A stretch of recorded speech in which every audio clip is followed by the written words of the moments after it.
আমরা human development ইন্ডেক্সে 132 নম্বরে আছি 191টা দেশের মধ্যে। 132 নম্বরে আমরা হাঙ্গার ইন্ডেক্সে আছি। আমাদের যে কোভিড পিরিয়ডটা গেছে, কোভিড পিরিয়ডে পুরো পৃথিবীতে 70 মিলিয়ন পিপল পভার্টি লাইনে চলে গেছে। 70 million people, and out of these 70 million people 80% belongs to India. 80% belongs to India. This is the hard reality. তারপর যদি আমরা একটু আগাই, একটু আগে আমাদের উইমেন এমপাওয়ারমেন্ট নিয়ে আলোচনা হচ্ছিল। Gender parity index, gender parity index, পুরুষ আর মহিলাদের মধ্যে তারতম্য কতটা আমরা সমতা আনতে পেরেছি। জাস্ট 3-4 দিন আগে এই রিপোর্টটা বের হয়েছে। এখানে আমরা 135 নম্বর পজিশনে আছি 146টা দেশের মধ্যে। We are in the 135 position out of 146 countries surveyed. তারপরে যদি আপনি যাই, এখন ফ্রিডম নিয়ে প্রেস অফ ফ্রিডম নিয়ে অনেক আলোচনা হচ্ছে। প্রেস অফ ফ্রিডম যদি আমরা দেখি, প্রেস অফ ফ্রিডম নিয়ে অনেক কিছু হচ্ছে, এখন আলোচনা হচ্ছে। প্রেস অফ ফ্রিডম যদি দেখি, আমরা এখন আছি 180 পজিশন। 180 কয়েকটা কান্ট্রিকে ছেড়ে তার আমাদের পিছনে আছে। প্রেস অফ ফ্রিডম যেটাকে বলি আমরা, সেখানে একটা ইন্টারন্যাশনাল ইন্ডেক্স হয়। ইন্ডেক্স বলতে আমরা কোথায়, আমাদের র্যাঙ্ক র্যাঙ্কটা কোথায় আছে। তারপরে আছে আমাদের এনভায়রনমেন্ট ইন্ডেক্স। এনভায়রনমেন্টটা কেমন আছে আমাদের। আমরা স্বচ্ছ ভারত অভিযান চালিয়েছি, নির্মল ভারতকে বাদ দিয়ে। আমরা গঙ্গা ক্লিন ডায়েট শুরু করেছি, অনেক কিছু করেছি আমরা। আমাদের প্রাইম মিনিস্টারকে আমরা দেখেছি ঝাড়ু দিতে। কিন্তু আমরা কোথায় আসছি, ইন্ডেক্সে কোথায় আসছি? আমরা কি নিচে নেমেছি না উপরে উঠেছি? কিন্তু স্ট্যাটিস্টিক্স সুন্দর করে দেখা গেলে আর একটু পরিষ্কার হতো ব্যাপারগুলো। এগুলো নিয়ে বাড়িতে একটু মাঝে মাঝে দেখি, যদিও আজকে আমি ওইভাবে রেডি করে আসিনি, বা জাস্ট এখানে ওই ডেভেলপমেন্ট ইন্ডেক্সটা আমাকে একটু টাচ করেছে, আমি এটা বের করছিলাম এখানে বসে বসে। এই এনভায়রনমেন্ট ইন্ডেক্স ভারতবর্ষ আছে 150 পজিশন। এই হচ্ছে হার্ড রিয়েলিটি, ভারতবর্ষের হার্ড রিয়েলিটি। আমরা খুব প্রাউডলি বলি we have a largest democracy, you have a successful democracy. But what type of successful democracy we have? Democracy for whom? Democracy তন্ত্র কার জন্য? তন্ত্র জনগণের জন্য তন্ত্র। আর জনগণ আজকে কোথায়? আজকে জনগণ কোথায়? আমাদের former prime minister great economics doctor Manmohan Singh বলে গেছেন যে ভারতবর্ষ একটা রিচ কান্ট্রি, কিন্তু is people are very poor. India is a rich country but people are very poor. আজকে আমরা 75 ইয়ার্স এখানে দাঁড়িয়ে আছি। এটা হচ্ছে হার্ড ফ্যাক্ট, রিয়েল যা আছে। কিন্তু এই রিয়েলিস্টের সাথে যদি আমি একটু আদর্শকে টেনে আনি, বাস্তব আর আদর্শ দুটো পাশাপাশি চলে। আমরা পলিটিক্যাল সায়েন্সে পড়েছি একজন আদর্শবাদী ফিলোসোফার, জার্মান ফিলোসোফার, উনি ফিলোসফির প্রফেসর ছিলেন, ফ্যাডরিক হিগেল। বলছিলাম ফ্যাডরিক হিগেল, যারা রাষ্ট্রবিজ্ঞানে যারা আসো, জার্মান অফিসিয়াল ফিলোসোফার ছিলেন ফ্যাডরিক হিগেল। ফ্যাডরিক হিগেলের ছাত্র আমাদের কার্ল মার্কস, যে কার্ল মার্কস সম্পর্কে আমরা বিস্তারিত পড়ি। ফ্যাডরিক হিগেল খুব সুন্দরভাবে বলেছিলেন যে state is the march of God on earth. State is the march of God on earth. State ভগবান রূপে মর্তে উপস্থিত হয়েছে।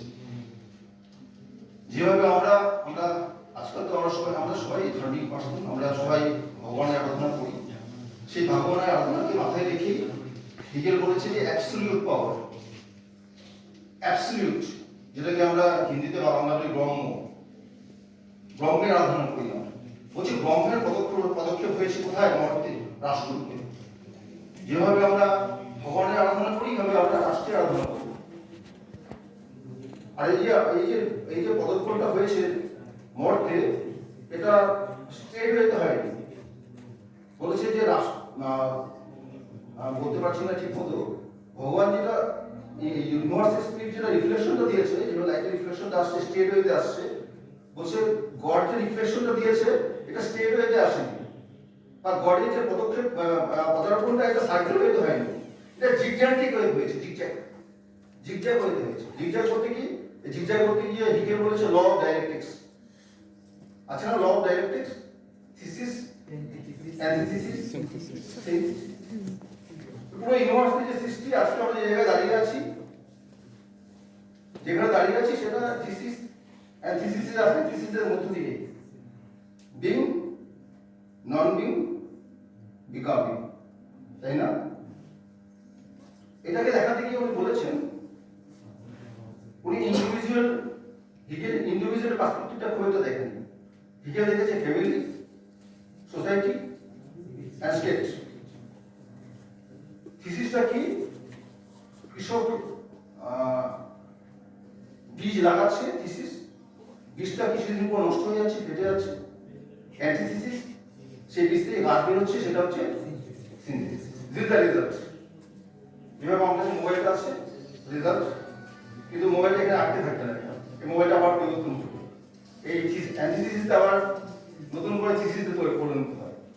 মোবাইলটা আজকে 10 বছর পর আবার এরকম থাকবে না, বা আমার কাছে যে স্পিকারটা আছে এরকম নেই, এই লাইটে সাদা আলো বেরোচ্ছে, আগে সাদা আলো বেরোতো, লাল আলো বেরোচ্ছে, পরিবর্তন হচ্ছে। পরিবর্তনের মধ্যে দিয়ে আমরা আলটিমেট ট্রুথ চাই। আলটিমেট ট্রুথ কোনটা? ব্রহ্ম, স্টেট। আমরা সবাই এখানে কিসের জন্য আছি?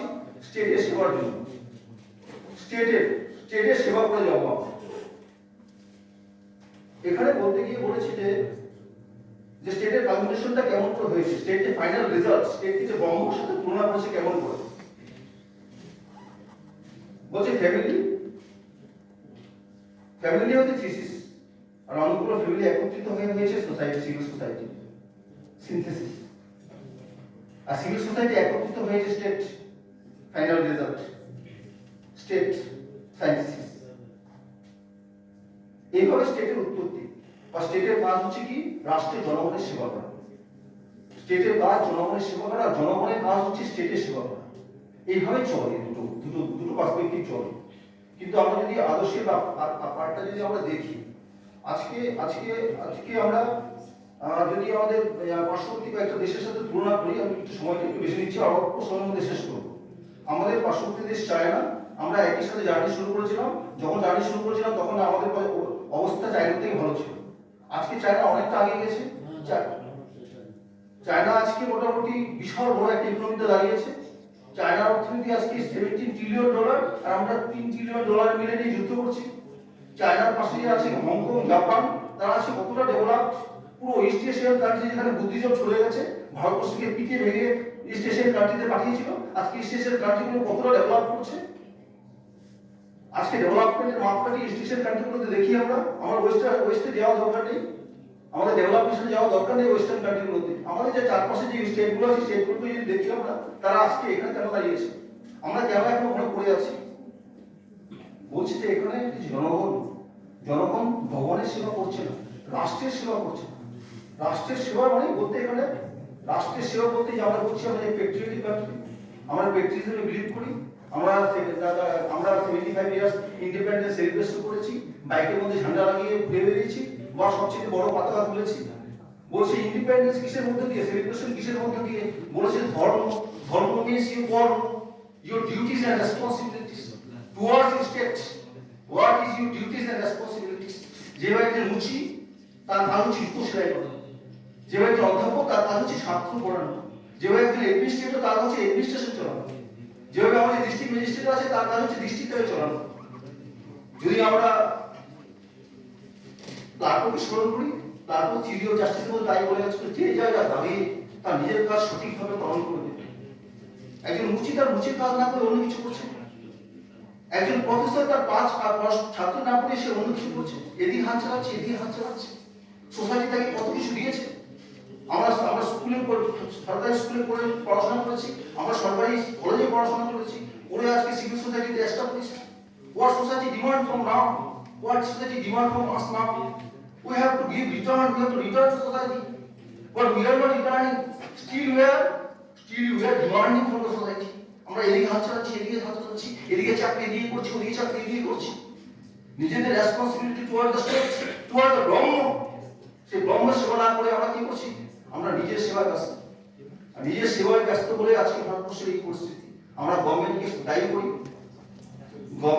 করি, কিন্তু আজকে যে জাপান এত বড় একটা অর্থনীতি, আজকে হংকং 1 কোটি জনসংখ্যা এখনো পার হয়নি, 1 কোটি জনসংখ্যা হংকং এর পার হয়নি, সেখানে $5 ট্রিলিয়ন ইকোনমি, $5 ট্রিলিয়ন ইকোনমি। আর আমাদের 130 কোটি জনসংখ্যা মাত্র $3 ট্রিলিয়ন ইকোনমি নিয়ে যুক্ত করছি।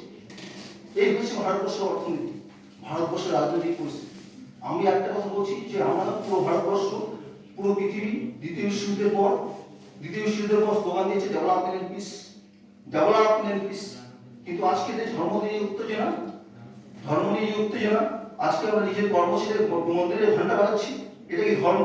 ধর্ম এটা নয়। ধর্ম বলতে ইউর রেসপন্সিবিলিটিস।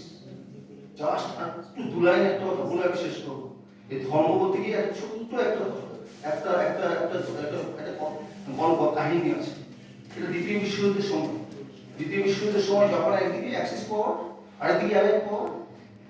অ্যাক্সিস পাওয়ার হচ্ছে ছোট জাপান খুব ছোট দেশ ছিল, যুদ্ধে তাদের ম্যান পাওয়ার খুব কম। তখন এখানে অটোক্রেটিক গভর্নমেন্ট চলছে। অটোক্রেটিক গভর্নমেন্ট অর্ডার বের করেছে প্রতিটা বাড়ি থেকে যারা পুরুষ মানুষ আছে তারা যুদ্ধে আসতে হবে। প্রতিটা পুরুষ মানুষ যুদ্ধে আসতে হবে, যুদ্ধে যোগদান করতে হবে। সেই সময় একটা ঘটনা, এক ছেলে এক মা ছেলের উপর নির্ভরশীল, ছেলের সেবার উপর নির্ভরশীল। মা হচ্ছে সুস্থ, ছেলের অর্ডার আসছে ছেলে যুদ্ধে যেতে হবে। ছেলে এখন দেশের সেবায় যাবে নাকি মার সেবা করবে? দ্বন্দ্ব, কনফ্লিক্ট, কোথায় যাবে? সেই ছেলে তার মাস্টারমশাইয়ের কাছে গেছে যে স্যার আমি কোথায় যাবো? আমি দেশের সেবায় যাবো না আমার মার সেবা করবো? তখন তার মাস্টারমশাই, আমরা যে মহাভারত পড়ি, আই বিলংস টু হিন্দুইজম, আমি হিন্দু স্ক্রিপচার থেকে একটি তুলে ধরছি, taking aspect to all of the religion. বলছে মহাভারতের সময় একদিকে বড় বংশ, একদিকে পাণ্ডব বংশ, সামনে কুরুক্ষেত্র যুদ্ধ চলছে, ধর্মক্ষেত্র কুরুক্ষেত্র। একদিকে ইভিল, একদিকে বড় বংশ, একদিকে পাণ্ডব বংশ যুদ্ধের প্রস্তুতি রেডি করবে। যখন যুদ্ধ শুরু হবে তার আগ দিয়ে এটা কে বলছে? মাস্টারমশাই তার ছাত্রকে পড়ে শোনাচ্ছে, ওই ছাত্রকে পড়ে শোনাচ্ছে, যার কনফ্লিক্ট আছে, তো মাস সেবা করবে না, তার দেশের সেবা করবে। পড়ে শোনাচ্ছে কি দুটো পক্ষে পাশাপাশি দাঁড়িয়ে আছে। সেই সময় অর্জুন ভগবান শ্রীকৃষ্ণকে বলছে তুমি আমার যুদ্ধক্ষেত্রে মাঝখানে নিয়ে চলো, একদম যুদ্ধক্ষেত্রে মাঝখানে নিয়ে চলো, যেখানে গেলে আমি সবাইকে দেখতে পাবো যে আমার বিরুদ্ধে কারা দাঁড়িয়ে আছে, কারা আমার বিরুদ্ধে দাঁড়িয়ে আছে, দেখতে চাই আমি কারা আমার বিরুদ্ধে দাঁড়িয়ে আছে। ভগবান শ্রীকৃষ্ণ তাকে যুদ্ধের মাঝখানে নিয়ে গেলেন, যুগের মাঝখানে নিয়ে গেল। সেখান থেকে আমাদের ভাগবত গীতা শুরু। যে ভগবত গীতাকে আমরা অধ্যয়ন করি, যে ভগবত গীতাকে আজকে আমরা ধর্মের গ্রন্থ হিসেবে বানিয়ে রেখেছি, সেটা একটা কর্মের গ্রন্থ। আজকে আমরা এটাকে ধর্মের গ্রন্থ হিসেবে বানিয়ে রেখেছি, তাই মানুষ পৃথিবীর কাছে পৌঁছাচ্ছে না। সে মাঝখানে যখন গিয়ে দেখছে যে সবাই কি কে আছে, দেখতে পাচ্ছে তার সামনে তার দাদু দ্রোণাচার্য, সরি তার গুরু দ্রোণাচার্য, তার পিতামহ ভীষ্ম পিতামহ, তার ভাইরা দাঁড়িয়ে আছে, 100 পুত্র দাঁড়িয়ে আছে। সবাইকে যখন দেখছে হচ্ছে যার সাথে উনি বড় হয়েছে, যার কোলে যার বড় হয়েছে, যার কাছে শিক্ষা পেয়েছে বড় হয়েছে, তারা সামনে দাঁড়িয়ে আছে। তখন সে ধনুক ছেড়ে দিয়ে বলছে না, এই রাজত্ব আমি চাই না, আমি যুদ্ধ করবো। তখন থেকে ভগবান শ্রীকৃষ্ণের বাণী শুরু হলো। একের পরে অর্জুন কোশ্চেন করছে, ভগবান শ্রীকৃষ্ণ উত্তর দিচ্ছে, সেটাই তো আমরা করেছি। তখন ভগবান শ্রীকৃষ্ণ উত্তর দিয়ে গিয়ে বলল, ভগবান শ্রীকৃষ্ণ অর্জুনকে বলছে যে তুমি যাদের সামনে দেখতে পাচ্ছ, তোমাদের আত্মীয়, তার প্রতি তোমার দায়িত্ব আছে, সেই দায়িত্ব তোমাদের inferiority. What is your superior duty? Two protect the nation. আজকে রাষ্ট্র, আজকে সমাজ তোমার দিয়ে দাঁড়িয়ে আছে, অসভ্যের হাত থেকে সমাজকে, দেশকে বাঁচাবে। তুমি যে মার সেবা করছো, সেটা it is your inferior duty. What you will do? Your inferior duty, what your superior duty? সেই ছাত্র তার উত্তর পেল, বলছে our duty is our superior duty to start the nation. কিন্তু আজকে আমরা চাকরি বাকরি পেয়ে এস্টাবলিশড হয়েও এখন আমাদের ছেলে মেয়েদের জন্য আরো চাই, সমাজ যেদিকে যাবে। এই সিস্টেম যদি না পাল্টায়, আমরা যদি এই বুদ্ধিস্ট কান্ট্রিগুলো যেভাবে চলছে, সেই ফিলোসফিতে যদি না আগায়, এই আইডিয়ালিজম আর রিয়েলিজমকে যদি কাছাকাছি একসাথে না আনি, শুধু রিয়েলিজম দিয়ে এই পৃথিবী চলবে না, ডেভেলপমেন্ট পরিবর্তন হবে না। ভারতবর্ষ একটা আনডেভেলপড থাকবে 75 years, you add another 75 years, India will remain the same place, পুরো পৃথিবী ডেভেলপ করছে। আজকে আমরা যে ডেভেলপমেন্ট দেখতে পাচ্ছি, পুরো পৃথিবী ডেভেলপ করছে, বাংলাদেশ ডেভেলপ করছে, পাকিস্তান ডেভেলপ করছে, কিন্তু আমরা জানি আমরা দৌড়ে কোথায়? আমরা দৌড়ে অনেকটা পিছিয়ে, যে র্যাঙ্ক আমি পড়ে শোনালাম, এটাই বাস্তব।